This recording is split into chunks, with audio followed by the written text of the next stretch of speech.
Luca Zaia scrive e Giuseppe Conte risponde: cortesia istituzionale, ma che non regala alcuna certezza sulla data di attuazione dell'autonomia. Stiamo approfondendo e valutando, è la criptica risposta fornita dal capo dell'esecutivo. Un rinvio senza data arrivato dopo che 3 governatori, il veneto Luca Zaia, il lombardo Attilio Fontana e l'emiliano Stefano Bonaccini, avevano chiesto proprio questo: certezza sui tempi di attuazione della proposta che giace sul casellario del Consiglio dei Ministri.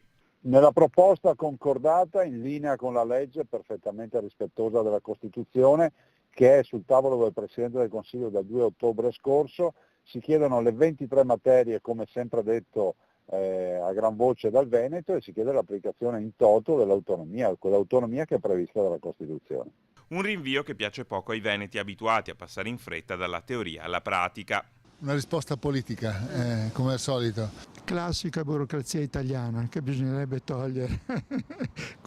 Lo speriamo tutti, anche lei quando deve aprire una drogheria ha bisogno di 200 permessi. Le promesse di autonomia da queste parti sono state prese sul serio e ad oltre un anno dal referendum, dopo il sollecito di Zaia, più di qualcuno si aspettava che arrivasse almeno la calendarizzazione. Non aspettiamo altro, vediamo che arrivi questa famosa autonomia, no? Sono dell'idea che ci stia avere più tempo per pensare a questa autonomia.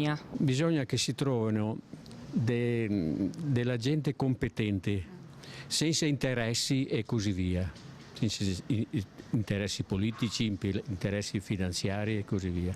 Al momento non c'è dunque una data, ma non c'è neppure una porta chiusa. Con i vari ministri nell'ambito delle rispettive competenze, ha spiegato il Premier, stiamo valutando quelle che sono le varie materie, perché occorre definire un perimetro tra competenze statali e regionali che consenta a tutto il sistema Italia di far funzionare la macchina, di poter perseguire gli interventi che occorrono.